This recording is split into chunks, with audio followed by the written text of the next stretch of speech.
Jeremy running an outstanding camera as always. And Sipes looking to do something incredible here. Gets a defender up in the air. Now he throws it downfield, and it's going to be caught. It's caught, and he's in. Touchdown. Are you kidding me? Oh, my goodness. What a throw by the sophomore quarterback. And with that, we welcome you inside Week 7 of the Friday Night Pigskin, exclusively presented by Knox Community Hospital. I am Brian Skoronsky, and tons of big games went down in the area tonight. We got a couple of highlights coming up, some big ones in the MOAC. Also have 2 4-2 teams going toe-to-toe in the WCAL. The Crestview Cougars looking like the team that we saw from the last couple of seasons, and Colonel Crawford bouncing back. But we had every single KMAC game tonight, so we're going to begin with that, with the call of the night. And with that, I'll send it over to Andy Jardy, who was down in Freddie country tonight. The Battle of the Redbirds, and this was a pretty good game as we anticipated, Jardo. The bird is the word tonight, Brian. This was quite the bird bash we saw in game action all over the OH report tonight. You love to see it. This was a great game. It looked at one point like Fredericktown was going to run away with this thing and blow out Loudonville. But the Redbirds would not go down without a fight, as we will show you in the highlights tonight. We started off first quarter, Blake Sipes, 2-yard touchdown pass to Gavin Toombs, 7-0 Freddies. And then this is at the final play of the first quarter. Sipes is just going to air it out, and it's Grant Hartley coming down with it, and he is going to win this race every single time. 64-yard touchdown, 14-0 Freddies. Just before the half, though, Matt Sprang from 2 yards out is going to cut that lead in half. It is 14-7 at the break. Third quarter, this was also contention for call of the night, play of the night, whatever you want to do. Sipes is going to keep it, and he takes it 32 yards himself, 20-7. They missed the extra point. That would be big. Ooh. Fourth quarter, Sprang looks very similar to what he did earlier, but it counts the same. It's 20-14, and this was the call of the night here. This is 4th and a mile. Like, they needed 25 yards or something. Wow. Sipes throws it up. Toombs comes down with it. That would seal it, 28-14. Fredericktown gets a much-needed win this late in the season as they try to keep those playoff hopes alive. And it looks like I got Blake Sipes' numbers in front of me, like 270 total yards, a whole lot of tutties, Andy. What did you like most about his game tonight? Well, I think what was most impressive to me, the kid's only a sophomore, and he made some very mature decisions out there. We talked to him. He was our MVP of the night. Talking to him after the game on that 4th and 25 throw, he's like, I just knew I couldn't take a sack, so I had to just put the ball up there and see what could happen. And sometimes it's just, you get your prayers answered, and he came down with the completion there, and it ultimately led to their victory tonight. But he could do it with his arms. He could do it with his legs. He had 85 yards on the ground, 196 through the air, 3 touchdowns coming from the arm, and then 1 on the ground. So I was just very impressed with how he was able to do things through the air and on the ground. And just 3 weeks left in the regular season now, Andy, so you got to start thinking about the playoffs. Oh, yes. Where do the Freddies fit in? They got off to a slow start. Are they still somewhat of a troublemaker where they could make some noise down the stretch? They are currently the 14 seed right now in their division and in their region, D5, Region 18. So they are in if the season ended today, and they've got a couple chances to move up if they can find a way to beat East Knox next week, which is not going to be an easy task on the road.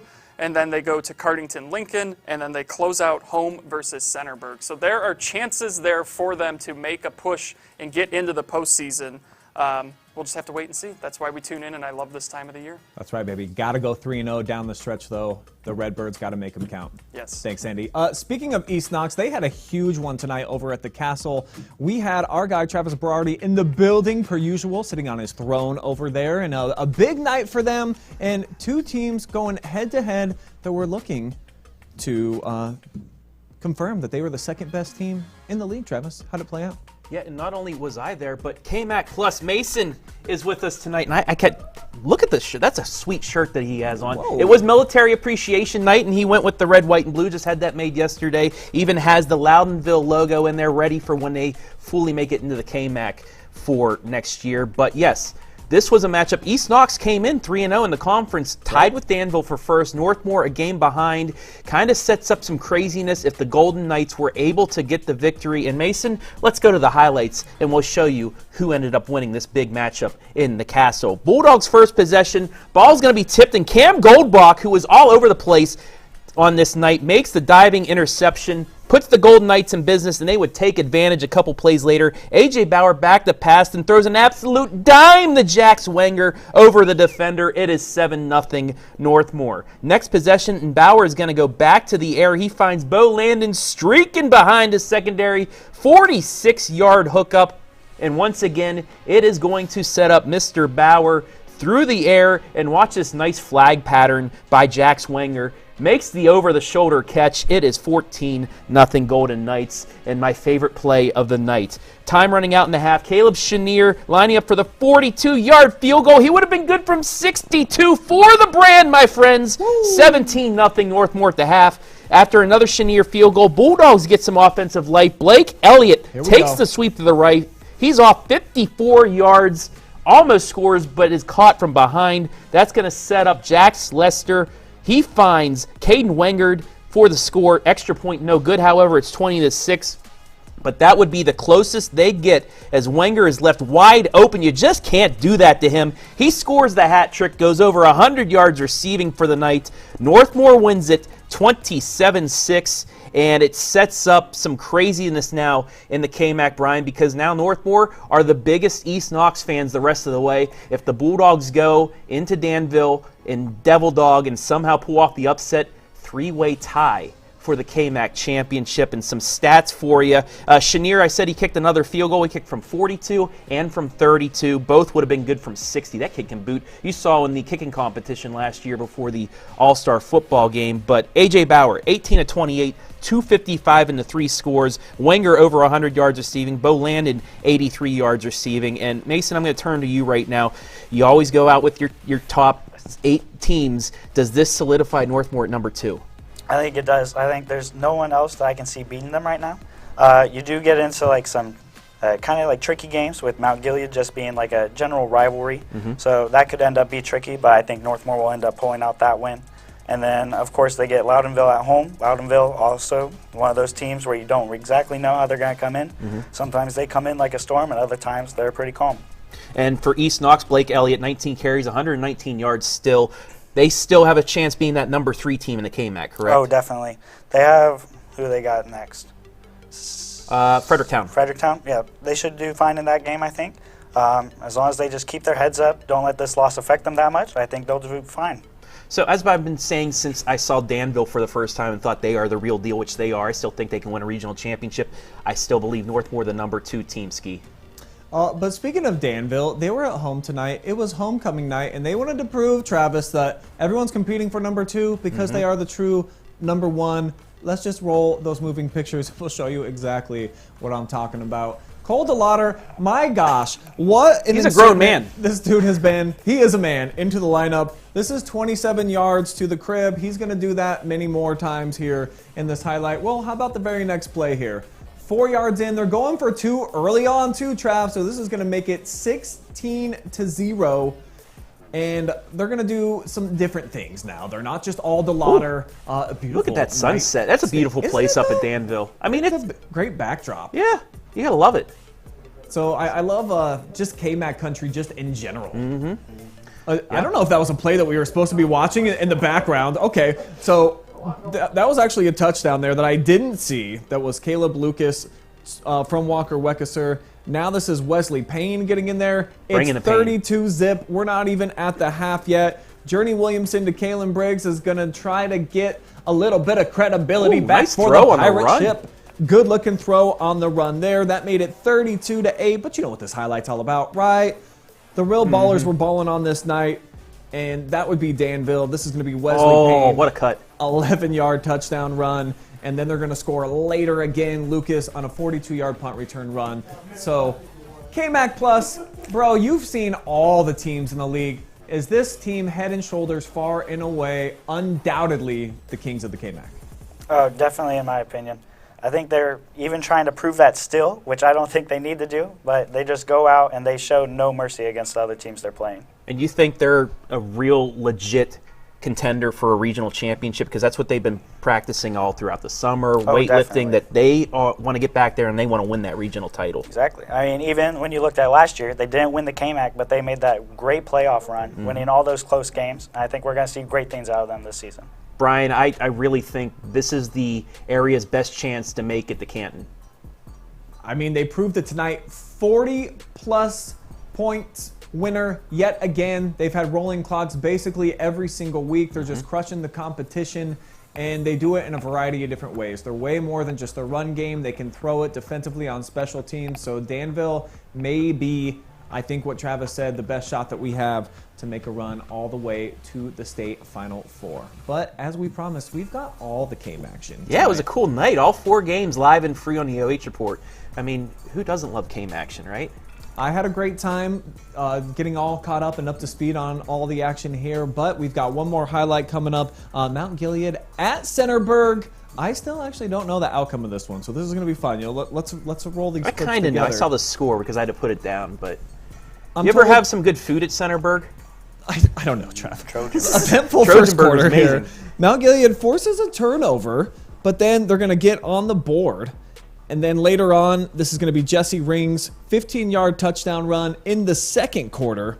We're going to jump all the way to the third, though. It's going to be 14-3 Centerburg. Isaiah Sewell rushing in for his second touchdown of the night. Makes it 21-3. But Mount Gilead keeping it competitive. They'll get a goal line touchdown coming up here from Elliott Jones. And they were trying to squeak their way back into the game. But a big touchdown run for Sewell, his third of the night, is basically going to cement this thing. 28-11, the Berg rolls as they knock off Mount Gilead. The third straight victory for the Trojans. Mount Gilead now a 4th straight loss. Mason, I know you don't like hearing that. What's wrong with your Indians right now? Man, I don't even know. I think they're doing some good things, but honestly, I think they're just a pretty young team at the moment. So they got some youth, some inexperience, and I think for Centerburg, Travis, they lose their running back on opening night. They had to find some ways to move on without a kid who's been in the lineup for the last 3 seasons. And I think that they're starting to focus a little bit more on Jesse Rings. And now, if they got somebody emerging in the running game, I could see the Trojans being a threat down the stretch. And I mean, you just showed it with the 3 rushing touchdowns they had tonight. They have the offensive line still to do so. I think they just needed to find that identity once again because their plays were pretty much, it was kind of like let Booby spin. It was kind of like let Kalen spin right now. Finally, they got the play. They have the coaching staff that was able to, but it just took a couple weeks for them to get back to business. And now Centerburg starting to get on that roll a little bit more using some other playmakers that they had from last year, and they could be one of those sneaky teams that might be fighting for that spot at third, but East Knox already beat them, so they're still contenders to make a playoff appearance once again. That'd be a great accomplishment after what they lost, but Centerburg, they're finding it once again. And I didn't mean to cut you off at the beginning of the highlight because Centerburg does have some good food down there. I'm trying to think, didn't they have like the Centerburg twist going on last season? Are they still popping off with the twist down there? I have no clue. But have you had the Trojan Burger? They do that on what, That's homecoming big. night or whatever? Love Trojan Burger is Burgers. big time. And then during when the beginning of the season when it's 95 degrees and the sun's beating down on you in the press box making it like 200, they have some of the best root beer floats you're ever going to have.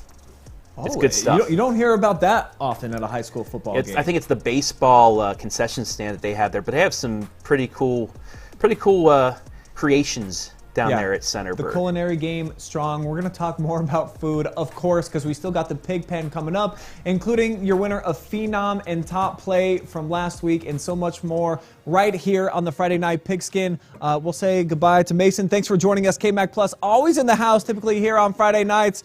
And finally, we got him on camera here tonight. So that is the man with the glasses behind the KMAC Plus, our guy Mason Kidwell. Time for a commercial, guys. We'll be right back.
At Knox Community Hospital, your primary care physician is more than someone who delivers your test results, more than someone who writes prescriptions, more than someone who listens to your heart.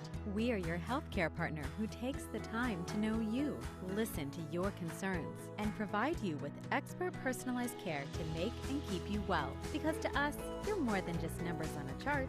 You're a neighbor and a friend. Knox Community Hospital, in the community, for the community.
We just served you up a full portion of some KM action. Now it's time to get into some Mo action. And we had the top two rushers in the conference going toe-to-toe tonight. Highland at Galion.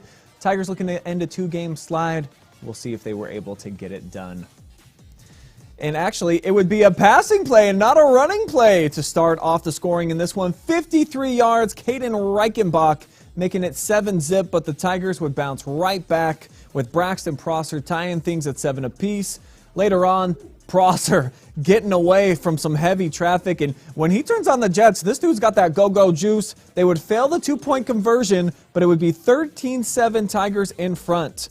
Prosser again getting after it, 34 yards this time. He's going to share. Elijah Chafin on the run. He's into the zone. It's 20-7, but Dane Namen going to chew up some yards here. Yum, yum, yum, yum, yum. This dude is so hard to take down. Unbelievable. He's been shut down the last couple of weeks.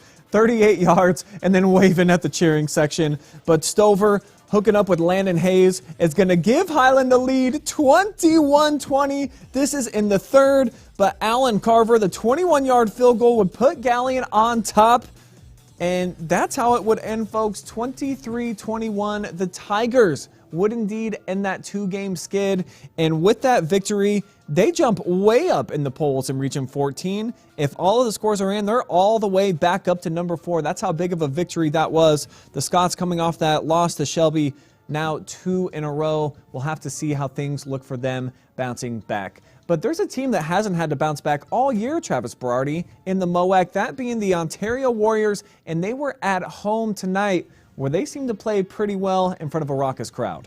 Absolutely, and upset alert as well. They were fighting with Shelby. River Valley knocks off Shelby at home, 28-24. That just kind of blew our minds when we got that score in earlier tonight. Wow. But that just sets up things really well for the Ontario Warriors as they run on, being undefeated. But can this undefeated squad take care of business tonight at home against Pleasant?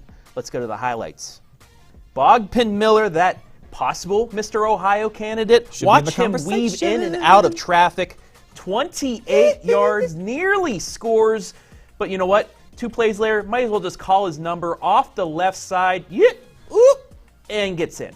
Touchdown, 7-0 after 1. Pleasant sticking around a little bit. Second quarter, Bogpin's going to show that arm off. Watch him hit the air to land and folds, high points it, and then he's going to show off to our cameras right there. It's 14-0.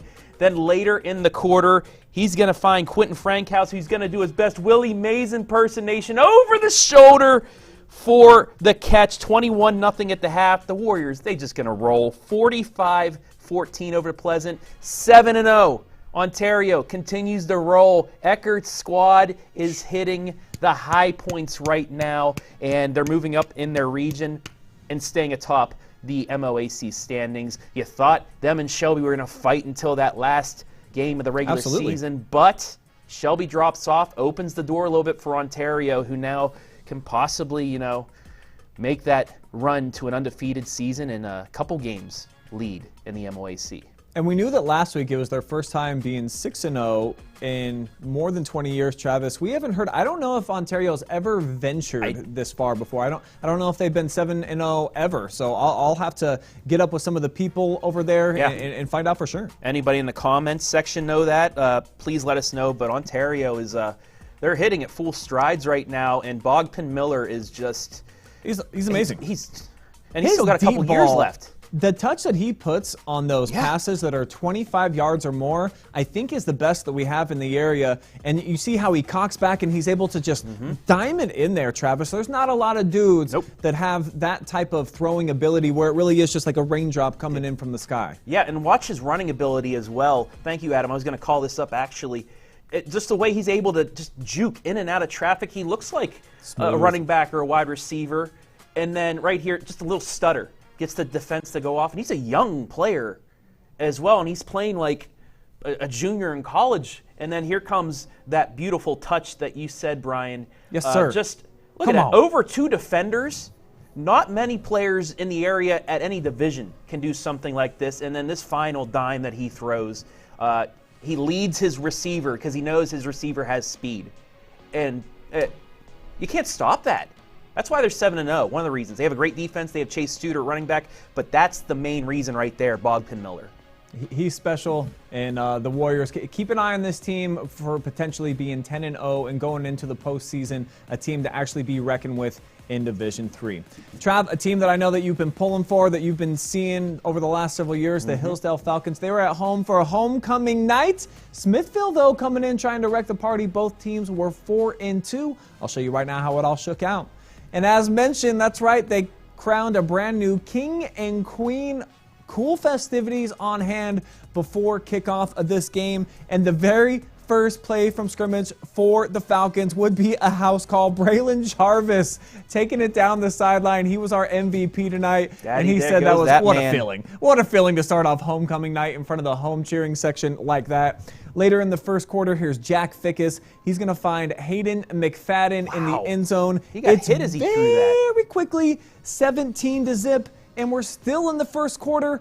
Time winding down. The Falcons get 6 from Troy Bennett. So you're thinking, this is a route, right? It's going to be OV, game over, but not so fast, my friends. As the Smithies start to fight back, they would capitalize on one of 3 Jack Fickus interceptions in this game, and they would trim the deficit down to 26-14 with back-to-back scores.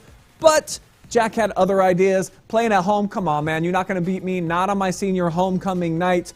He would take this in and seal it 33-14. Falcons fly over the Smithies, but he did get taken out late in the game. He took a hard hit in the fourth quarter. I don't know if it was because of the score or because there was a little bit of an element after that hit. So we hope that Jack Fickus is okay. But what I really took from this game, Travis, aside from the unbelievable amount of penalty flags in the second half that really kind of took away from a special night, is that Hillsdale now, since they've got everybody back, they lost their running back against Lucas earlier on in the year. Now that everybody's starting to get back into the lineup, I think they got about 3-4 guys on offense that you got to keep an eye on. And this could be a team, obviously they're out of the WCAL race, but we could see them making some noise when they get into the Division 7 tournament.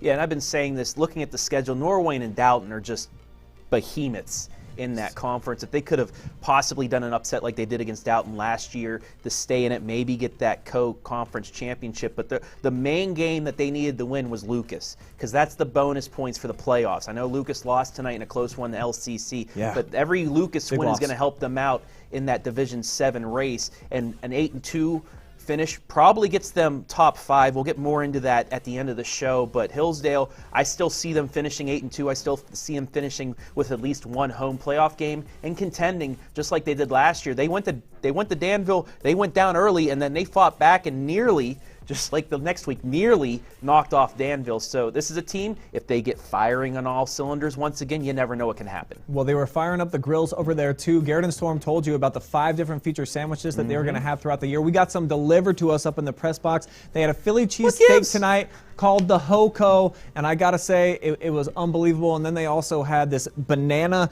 pudding stuff, drizzled all in caramel. So I gotta say, the area, it's really picking up their culinary game. You're not just getting like a cheeseburger or a shredded chicken sandwich anymore, Trav. Like when you're going down to the concession stands, dude, you got some options right now. No, they didn't give me anything week 2 for the Lucas game, so I go by your word. I know the folks down there at Hillsdale really know how to get their food game. But speaking of Lucas, are they the best 3-loss team in Division 7? That was a tough loss tonight. They went to Lima, nearly pulled it off, but they're still starting to fade a little bit, huh? You know, with Lucas, they always make that run no matter what. They had 4 wins last year and nearly made it to a regional championship. Don't count out Spittler's squad. Don't count them out yet. All right. We're going to count us out for this segment, though. But we still have plenty more to come, including a trip over to the Pig Pen, plus Crawford at Upper, and the top play in Phenom from last week. We'll show you who won.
At Knox Community Hospital, your primary care physician is more than someone who delivers your test results, more than someone who writes prescriptions, more than someone who listens to your heart. We are your healthcare partner who takes the time to know you, listen to your concerns, and provide you with expert personalized care to make and keep you well. Because to us, you're more than just numbers on a chart. You're a neighbor and a friend. Knox Community Hospital, in the community, for the community.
It is now that time of the show where we tell you the most phenomenal performances that we had from last week, as well as the best play of the bunch. We always put them out there for you. You guys decide out there, and after the votes all came in, here's what we got for your Friday Night Phenom from week number 6. I mean, how could you not vote for this kid, though? Look at that stat line, absolutely ridiculous. This is one of those rivalry games, too. So you ask, what did the 5 touchdowns say to the face? A slap. And that's what Caden Blair did time after time, got in there for 6. Big time points for this guy, and he made it happen down on the goal line. He was bursting out, running by kids. Only 13 carries necessary, too, to go over $150 in a huge win for the Winford senior. He is your winner of Friday Night Phenom. And then when it comes to the top play, I thought this was one of the most difficult weeks that we had so far to decide. This is what you guys came up with.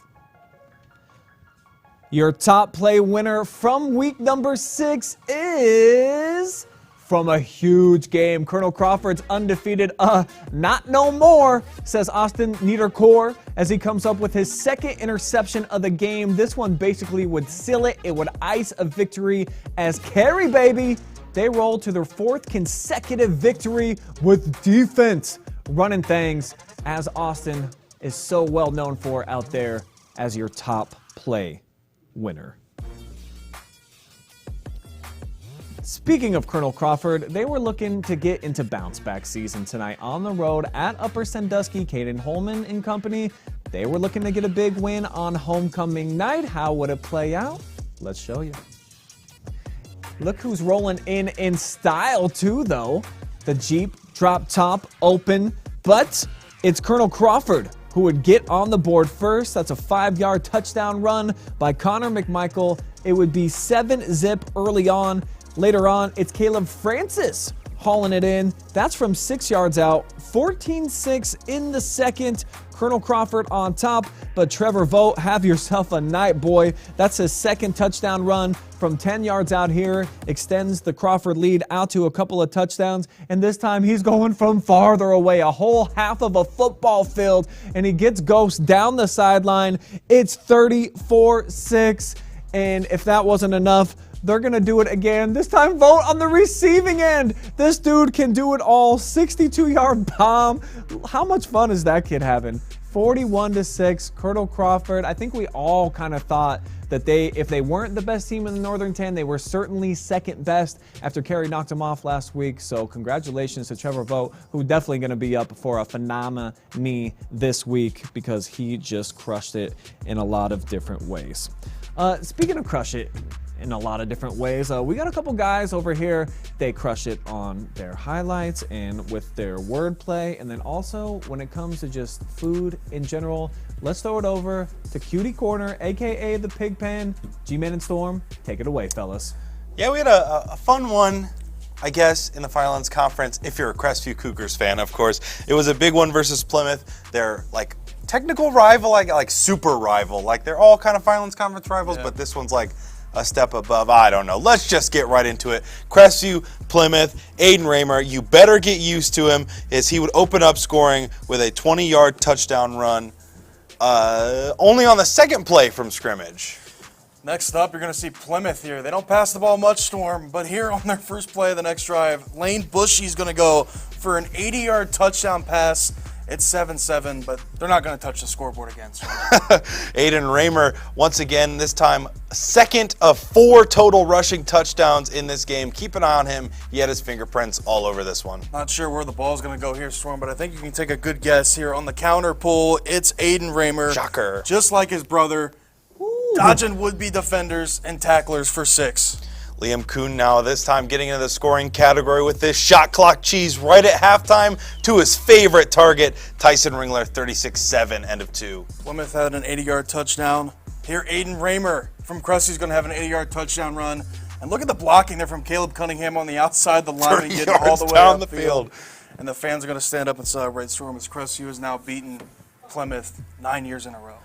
Yeah, and that's Crestview's second Firelands Conference win of the year. They're kind of starting to bounce back, starting to get the legs churn a little bit in conference play, Garrett. They got a tough road ahead. I feel like the Firelands Conference is pretty equally balanced so far this season, but Crestview's offense finally seemed to get things clicking. Their pass game, their run game, it was working in tandem with each other. It's something we haven't really seen so far this season. Yeah, Storm. They didn't punt the football one time. I don't think they even had a negative play. That's how good their offense looked, and Plymouth really didn't have an answer for it. Firelands Conference this year is really spearheaded by Monroeville, a team that Crestview couldn't handle at home. So I think it's Monroeville's conference to lose. Crestview's got St. Paul coming up, another one of those rivals. So it's going to be a tough game for them. But they are at home back over there in Cougar Country. So we'll see if they can get it done. Yeah, Plymouth's technically our rival, but I feel like St. Paul's like our rival. I think when you're winning, St. Paul is your rival because St. Paul is usually always winning, but so far this year they've been struggling a little bit. For sure. And things for Crestview defensively just clicked for them as well. We saw Plymouth on offense. They were able to gather a few yards on their first drive, then they come out with that home run play on their second drive, then they kind of stalled out, but kind of like my car actually, stalling out. But what kind of went wrong for them or right for Crestview's defense? Well, I think a good tune-up for Plymouth Storm is Lucas that Crestview had a couple weeks ago. They run that same kind of offense, that football in a phone booth that Eric Will would say. So I just think that, having that experience, and they play Plymouth every single year, so they see that formations, and they're used to playing that kind of old-school football. And Crestview's got they got the guys up front that really can, manhandle the trench warfare and win the war of attrition, and they did that tonight. That was our key to victory. Whichever team won both sides of the ball inside those trenches was going to get a win, and Crestview did that both on the offensive and defensive side of the ball. I'm telling you, man, you've been hitting the books this summer. The vernacular's incredible. The football in a phone booth. I learned about the tush push tonight. I mean, it was a pretty crazy night for me to learn about things. But I think that's going to do it. The only other thing I wanted to talk about, man, and has nothing to do with football, is those JJ's Pizza tots. That nobody else got They were awesome, man. Big shout out to JJ's Pizza. It was awesome. So it was a great halftime snack. Yeah, the food was wonderful, and now we got to try the bacon and cheddar one. The bacon and cheddar tots, man. Shout out to JJ's Pizza. That's going to do it over here for the Cutie Corner. We're going to toss back over to Brian. So Plymouth did have one thing go right tonight, and that was JJ's Pizza. Delivering hot and fresh. You guys ate all the tots, though? Like every single one? There was not much. They were gone in within a minute. Okay. Yeah, sorry, guys. We'll have to get another order. Big Don't love send to us them. out.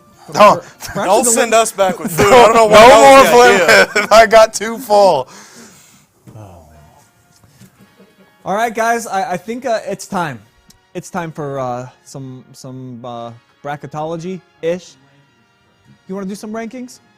Some standings? First. And Brian, let's Adam, if you can pull up the Firelands Conference. I want to take a break from sports right now. Our hearts, our thoughts are with the Mapleton family, the school district, Ashland County. Absolutely heartbreaking situation happening tonight during the game, and just condolences to everybody up there. It just hurts. It hurts your heart to find out what happened and everything. So just taking a step back, we put our thoughts and prayers out to everybody at Mapleton. Yeah, appreciate the tribute there. Just learning of this just in the last 45 minutes or so, and just obviously some things are way, way bigger than sports. So, absolutely. And the game was suspended at halftime, so that's why the standings you see from South Central Mapleton still 3-3, 1-5. But getting back to football, Monroeville, huge win against Western Reserve to stay unbeaten with St. Paul. That's going to set up a battle here in the coming next couple of weeks. Crestview sitting there at 2-2. Western Reserve drops at 2-2. Then you have the Plymouth Big Reds still without a win in conference. Yeah, it's crazy to see St. Paul just right back up there. Everyone wrote them off after they started. They were 0-4, yeah. right? They lost in non-conference tonight, but still, in the conference, they are still one of the ones to beat. No question about it. All right, let's take a look at another conference. I like being surprised with these. I know, right? It's a little bit more fun, kind of not knowing what's coming. In the OCC, I seen Chokey Bradley. He's almost got 100 wins now as the head coach of the Tiger. I think tonight marked number 97 for him. They had to battle it out. It was a stressful game against Ashland in the homecoming again for Scott Valentine. But the Tigers get it done at home, and I think that they have proved, even though they got a couple of big ones still coming up, though, this is the most talented team in the league. Absolutely, and with Amar the Star on both sides of the ball showing up, you saw he's in the stat leaders as a receiver, but defensively too. This team, you knew those two losses in non-conference weren't going to hurt them that much. They just made them better. They made them tougher. They played a nationally ranked team in Massillon, Washington. They played St. V's, who's really good, and then they beat the defending D3 champs. So you knew going into the OCC that they had a chance at getting that crown back, and they are on pace to do that. One of the other teams that are, we may see them with Ontario in the playoffs. I'll get to that here momentarily, but Mansfield Senior, Ontario, those two teams in the Mansfield area, they're on a collision course. All right, let's check out another conference and see how things are kind of stacking up. And there are the Warriors, and we can confirm that they did go 10-0 back in 2001 and lost in the second round of the playoffs. So the Warriors have been to these waters before of undefeated this late in the season.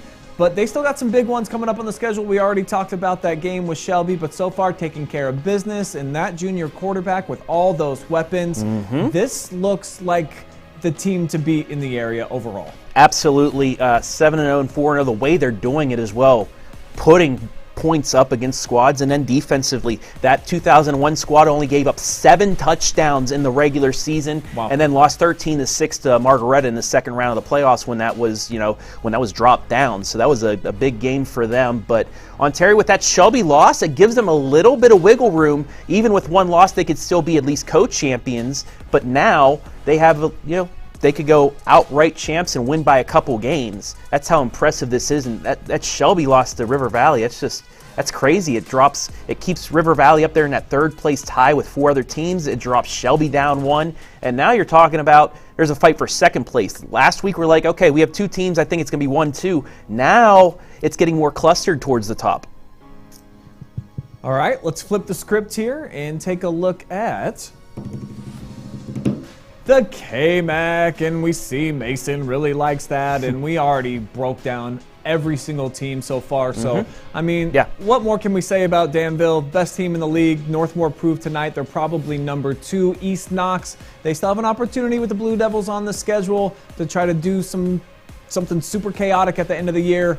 But this is kind of how it's setting up right now. This is what we're expecting. Yeah, Centerburg still has to play Northmor and Danville, so that may change for them. But right now, they're sitting right there. I apologize, I didn't get the rankings on the left side. Danville's 1, Northmor, East Knox, Centerburg 2.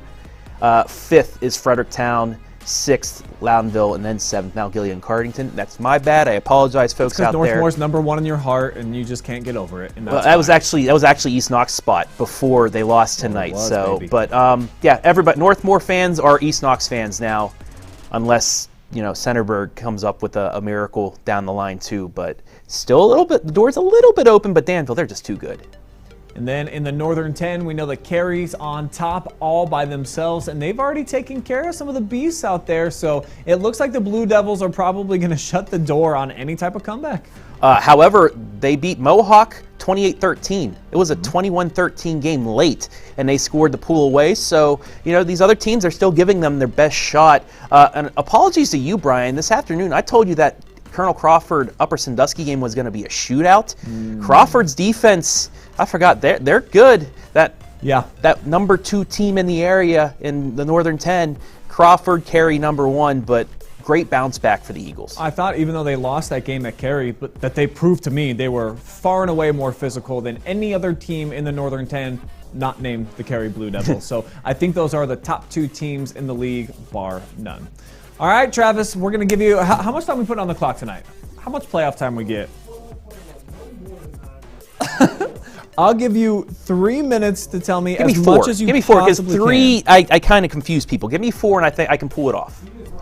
And your time begins now. All right, starting D3 Region 10, Mansfield Senior number 5. Who's right behind them? Ontario number 6. Baby. Still with the Shelby game, Mansfield Senior some games, they'll move up and down. Ashland sits in 12th despite the loss. Lexington's still hanging around a little bit. They're at 18th right now. Madison, they're not probably going to be able to get anything. Mansfield Senior in Ontario also, a win next week probably clinches a playoff spot for them. D4 Region 14, Shelby, despite the loss, they're still number 3. Galion moves up to number 4 with their win. West Holmes is at 8, at 5-2. And like the other games, Shelby Galion, I think if they win, that's crazy. It's on the screen right now. Kind of threw me off right. That's like the Brady Bunch of football, but that was us tonight. But Shelby Galion, I think, wins next week, probably get them to a playoff spot, if not close enough. In D6 Region 22, number 2 is Crawford. Number 3 is Carey. Seneca East down at 10. Mapleton, depending on what they do with the second half, they'll probably move up. They're 11th right now. They could be in a top 8 with a win. We just have to wait for everything to play out there. Winford back in the top 16. They're at number 12. But Crawford, Carey, maybe we see that second round matchup, a third round matchup between two. I'd love to see another matchup between those two squads. It'd be so great. D6 Region 23, Northmor. That win vaulted them up 9 spots. They are number 4 in their region now. East Knox still in 12th. They actually stayed or dropped 1 spot. So they still have things to play for. Loudonville, they're at 18, but they still play Northmor coming up, so that could help them get in. And finally, D7 Region 25. Who's the number 1 team in the region, Brian? I'm going to guess Danville. You are absolutely right. They have surpassed Malvern by the 100th of points, by 4/100ths of a point. Dalton, who we talked about, is number 3. Hillsdale, number 5 with the win over Smithville. Smithville is 4-2 going into that. So good bonus points for them. Lucas with the loss drops down to 12 at 4-3, but you know they'll probably make their way back up. They went in at 4-6 last year and made it to the quarterfinals. They still have a chance of hosting at least one playoff game. And Plymouth sits at 20th. They're going to need to do a lot of stuff the rest of the way. Norwalk St. Paul is at 15th after the loss, and that is it. Only needed 2.5 minutes, folks. Travis Barty setting an own personal record with this one. Can you believe it? Ta-da. All right, Trav, since you did such a good job, I think I'll give you last word on the show this week. Go ahead. Shoot. Just hearts and thoughts to Mapleton. That's just heartbreaking news, and no words for that. And I think there's some things that are just more than sports, and you need to take a second for things like that. So prayers out to Mapleton. That's my last words for the night.